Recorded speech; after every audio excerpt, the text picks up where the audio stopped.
সেনাবাহিনীর সামনে সিভিল পোশাকে কারা এভাবে পিটিয়ে হত্যা করছে। শুধু আমরা দেখেছি তার পিটানো হয়েছে বেশিরভাগ শরীরে মাজা থেকে হাঁটু পর্যন্ত, এই জায়গাটুক পর্যন্ত বেশি মারা হয়েছে। 21 তারিখ রাতে শাহালি থানা অধীন 93 নং ওয়ার্ডের অধীনে সেনাবাহিনীর সামনে একটা সিসি ক্যামেরার ফুটেজ ব্যাপক ভাইরাল হয়েছে সামাজিক যোগাযোগ মাধ্যমে। কিন্তু দুঃখজনক হলেও সত্য, ছাত্রদল নেতা তাকে পিটিয়ে হত্যা করা হলো, এটি নিয়ে কোনো মিডিয়ার মাথা ঘামানি আমরা পাইনি। আমরা মিডিয়ার ভাইদেরকে বলবো, আপনারা আলোচনার টেবিলে না আনলে এটি আলোচনার টেবিলে উঠবে না। সেনাবাহিনীর সামনে এভাবে একজন মানুষকে রাজনীতি করার অপরাধে হোক কিংবা ভিন্ন কোনো অপরাধে হোক এভাবে পিটিয়ে হত্যা করার অধিকার কাউকে দেওয়া হয়নি। সে যদি খুনিও হয় তাকে গ্রেপ্তার করতে হবে, আদালতের সোপর্দ করা হবে, আদালত ফাঁসির রায় দিবে প্রয়োজন হলে, আদালত যদি সেটা মনে করে।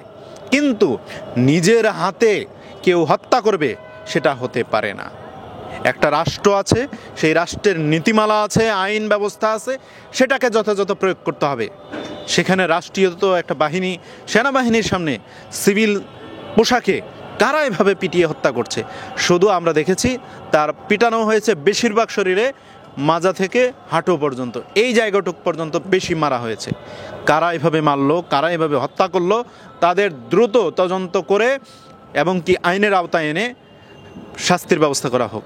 বর্তমান যে পরিস্থিতি চলছে বিভিন্ন ম্যাসাকার, সেটা আসলে আমরা পরিকল্পিতই মনে করতে চাই। কোনো না কোনো এক এজেন্সি, কোনো না কোনো গোষ্ঠী এ ধরনের একটা পরিকল্পনা করে দেশটাকে অস্থিতিশীল একটা পরিস্থিতি তৈরি করে নির্বাচনকে পেছানোর একটা পায়তারা করছে। আমরা চাই নির্বাচনটা হোক, একটা নির্বাচিত সরকারের হাতেই ক্ষমতাটা থাকুক। অনির্বাচিত সরকারের হাতে ক্ষমতা থাকলে দেশটা ভালো চলে না, অর্থনৈতিকভাবে দুর্বল হয়ে যায় রাষ্ট্র, এবং যে আইন শৃঙ্খলা পরিবেশ সেটা দিন দিন অবনতি হয়, সেটা কোনোভাবেই ভালো হয় না। একটা নির্বাচিত সরকার থাকলে শক্ত হাতে দমন করতে পারে, আইন শৃঙ্খলা পরিবেশটাকে নিয়ন্ত্রণে রাখতে পারে। যেমন গতকালকে আমরা দেখতে পেলাম সচিবালয়ে ছাত্রর বেশ ধরে আওয়ামী লীগ ঢুকে সচিবালয়ে ভাঙচুর চালালো। এই সুযোগটা কিন্তু একটা নির্বাচিত সরকার থাকলে সেই সুযোগটা তারা পেত না। এটা আমি অবশ্যই মনে করি আইন শৃঙ্খলা বাহিনীর একটা গাফিলতি আছে। সচিবালয়ের মতো একটা সেন্সিটিভ জায়গায় এই জায়গায় ঢোকার একটা মানে দুঃসাহস দেখায়, তারা নিয়ন্ত্রণ করে না। যেখানে 44 ধারা জারি থাকে, যে কেউ সেখানে গেলে তাকে গ্রেপ্তার করার অথরিটি আইন শৃঙ্খলা বাহিনী রাখে। তো সেই ক্ষেত্রে সচিবালয়ের গেট ভাঙার ভিতরে ঢুকে যায়। আমি মনে করি এটা আইন শৃঙ্খলার ঊর্ধ্বতম কর্মকর্তাদের গাফিলতি আছে, তাদেরকে অবশ্যই দৃষ্টান্তমূলক শাস্তির ব্যবস্থা করা উচিত।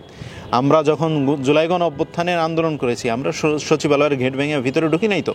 আমরা জানি একটা রাষ্ট্রের মূল জায়গায় কাঠামো হইল সচিবালয়, সেই জায়গাতে কখনো যাওয়া যায় না। সেনা সদর দপ্তর, পুলিশ সদর দপ্তর, এই টাইপের যে জায়গাগুলো আছে এগুলোরে সেফ রাখতে হয়। এগুলো আমরা নিজেরা নিজ দায়িত্বে আমরা এগুলো সেফ রেখেছি। দেখেন ক্ষমতার চেয়ারটা অনেক আরামদায়ক, তো এই চেয়ারে কেউ বসলে সহজে ছাড়তে চায় না।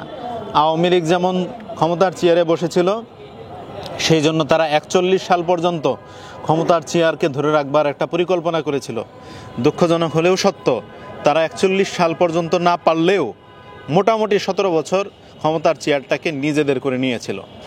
তো 17 বছর তারা ক্ষমতার চেয়ারে বসেছিল। এখন বর্তমানে যারা উপদেষ্টা পরিষদে বসেছেন তারাও বাই চান্স মন্ত্রীর মর্যাদা পেয়েছেন, সম্মান পেয়েছেন। সেই জায়গা থেকে তারা এখন তো মনে করবেই যে ক্ষমতার চেয়ারটা আসলে কমপক্ষে 5 বছর বসে থাকতে পারলে অনেক ভালো লাগবে।